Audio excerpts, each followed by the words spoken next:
What's up everybody, Sorel here and welcome back to my channel. So I was recently asked by one of my friends, what is the best investment advice you can give me? And I thought it was such a great question. I decided to come on here and not only give you one advice, but give you five.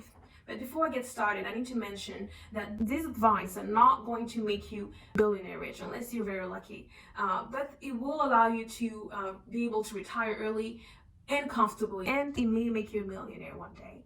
And so if that's what you're here for, then stick around and make sure you click the like button for the YouTube algorithm. Now, my first tip and one of the best tips I can give you is not only because it's important to make money, but it's also important to retain the money. Now, you may be able to make or generate a really nice cash flow every month, but if you don't know how you're spending your money, or if you don't know what is really pulling the money out of your pockets, then you're never going to get anywhere. And so my first tip for you today will be to set up a budget. Figure out how much money is really incoming and how much money is going out. And only then you can start figuring out how much money do you really have available for savings, because savings is a critical part of your financial journey. If you don't save, you are never going to be able to stack up money. And once you start stacking up money, that's really how you can start making different moves, investing, buying real estate. And so you need to start with saving. And I don't care if you're going to start with $25 a month. You've got to start. Once you start saving, you then need to put that money somewhere, and a TFSA could be a great place to start if you're over 18. Yeah, so if you were 18 years old back in 2009 when the TFSA was instituted, then you probably have accumulated a room as of 2020 of $69,500. Now, with that much room, you can essentially start pouring in your savings. So whatever amount of savings you're able to pull down every month, you can deposit it into a TFSA, and from then on, you can start investing on the market, in mutual funds, in index funds, and again, the choice is vast. You have many options, but first you need some cash. And by the way, if you don't know how to figure it out, you can always look at your tax filings, or you can go online on the CRA website and figure it out from there.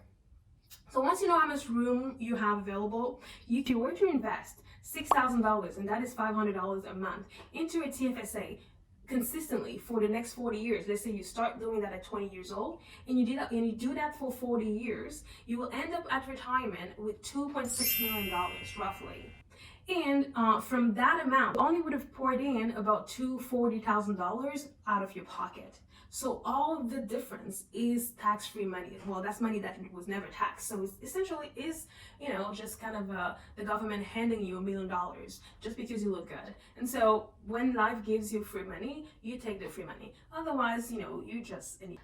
Okay, so my third tip will be to consider investing in mutual funds and or index funds. Now, one thing does not prevent the other, and I'm invested in mutual funds as well as index funds as well as stocks. But before I go on with that, I just want to tell you guys, many people out there will tell you to stop everything you're doing and start trading your own money. What they don't tell you is that the learning curve is extremely steep. No wonder people go to school. So people go to school just to learn how to trade. So it's definitely not something that you want to be doing irresponsibly and lightly. Now, over the past 5 years, I have essentially been stocking away money passively into mutual funds and index funds. And it's one of these investments that I just live by, just because of how easy it is to set up and manage. Just imagine owning each different companies containing to a fund. You will have to buy different securities individually, and just trying to coordinate the whole thing will feel like a trip to hell. Instead, what you could do is, for as little as $500, you can essentially start your investment journey. And some companies even allow you to start with just $25, as long as you agree to do it automatically with a systematic deposit. You can either do it weekly, bi-weekly, or monthly.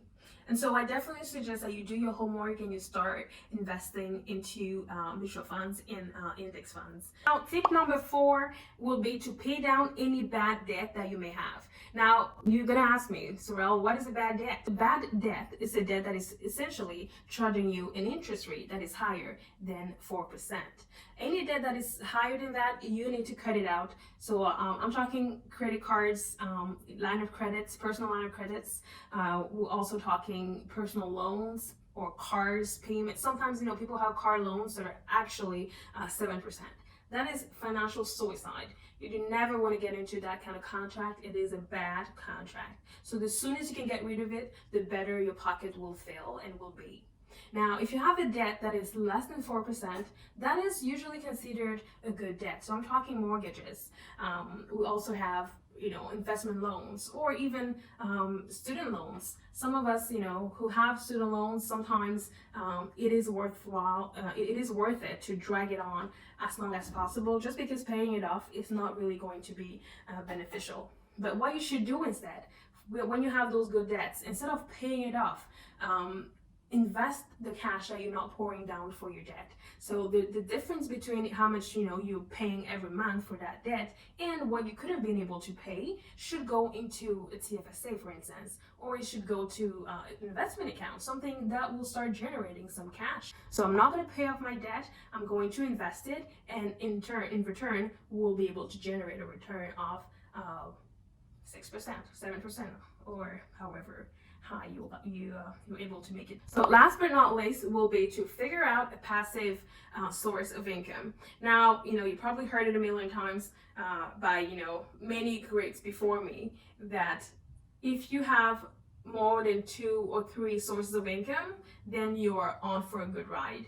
And so figuring out a passive income, something that can be generating money even when you're sleeping, is the key to the game. Now, having money invested on the market, that is considered a passive income, because guess what? When you're sleeping or when you're not going to work, if you have $100,000 invested on your investments, in your investment accounts, that is generating some cash flow or, just some returns, that is a passive income. You didn't have to work for that money. And so that can be considered a passive income. But something else that you could be doing, a side business, something that could bring in cash flow or just, return or growth, capital gains, that is one thing that you want to be looking at.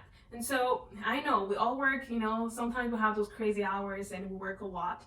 But if you're able to figure out a side business, something that will be generating an extra cash flow, an extra money, income of money, then you're golden. And so look at the little things that you could be doing extra, but something that you could be doing on top of your 9 to 5 or on top of your great job, because some of us are career people, and I myself consider I thrive off of my job.